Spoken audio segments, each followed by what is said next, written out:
আজকে শুধু মানুষের মুখ দেখতে পেলাম, হাসির মুখ দেখতে পেলাম, মানুষের মুখ দেখলাম, প্রচুর হাসি মুখ দেখলাম, প্রচুর মানুষের আনন্দ দেখলাম এবং যাই হোক না কেন প্রচুর ভালোবাসা নিয়ে ফেললাম। নমস্কার, সিঙ্গেল বল নিউজ ডেস্ক থেকে কথা বলছি। রচনা ব্যানার্জি সেই ধোঁয়া যেটা নিয়ে উনি ভাইরাল হয়েছিলেন, সেই ভাইরাল হওয়ার যে ভিডিওটা, সেইখানে আজকে উনি বইচিতে অর্থাৎ হুগলির বইচিতে গিয়ে উনি বলছেন যে আজ ধোঁয়া না, মানুষের মুখের হাসি দেখতে পেলাম।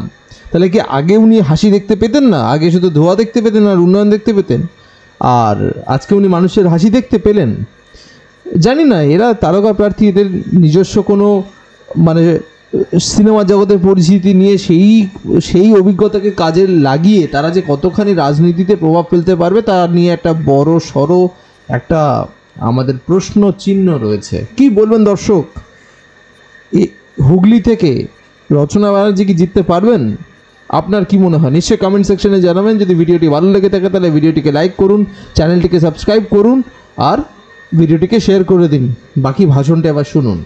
ধামাকা হবে, আমাদের সন্ধ্যেবেলাটাও খুব ভালোভাবে প্ল্যান করা হয়েছে। সেখানে বাইক র্যালি হবে, রচনা ব্যানার্জি বাইকে করে আজকে র্যালি করবে, তাই আজকে অনেক কিছু হতে চলেছে সন্ধ্যেবেলা।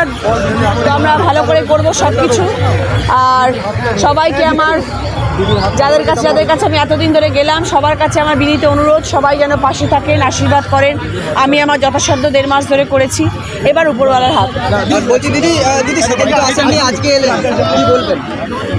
কি আসেনি মানে আমাকে এবার 2 টুকরো করে দিলে ভালো হয়। আমাকে যদি 2 টুকরো করে একটুখানি নেবি দিদি, আমাকে যদি 2 টুকরো করে দেয় খুব ভালো হয়, তাহলে আমি অনেক জায়গায় যেতে পারি। কারণ আমার পক্ষে সম্ভব হচ্ছে না সব জায়গায় পৌঁছানো। সব মানুষেরই ভালোবাসা আছে তো প্রচুর, সবাই আশা করে, এটাই হচ্ছে কথা। কিন্তু কিছু করার নেই, একটা জায়গায় দেখতেই তো পাচ্ছেন রাস্তাঘাটে গাড়ি দাঁড় করিয়ে দেয়, এগোতে পারি না, সবার সাথে হাত মেলাতে হয়। তারপরেও চেষ্টা করি, এক জায়গায় হয়তো পৌঁছতে পারিনি, ওই জন্য আজ সকাল সেখানে পৌঁছতে প্রচার করলাম। বলছি দিদি আজকে কি শেষ প্রচারে কি ধোঁয়া দেখতে পেলেন? না, আজকে ধোয়ার জায়গায় নেই আমি, আজকে শুধু মানুষের মুখ দেখতে পেলাম, হাসির মুখ দেখতে পেলাম, মানুষের মুখ দেখলাম, প্রচুর হাসি মুখ দেখলাম, প্রচুর মানুষের আনন্দ দেখলাম এবং যাই হোক না কেন প্রচুর ভালোবাসা নিয়ে ফেরত যাবো।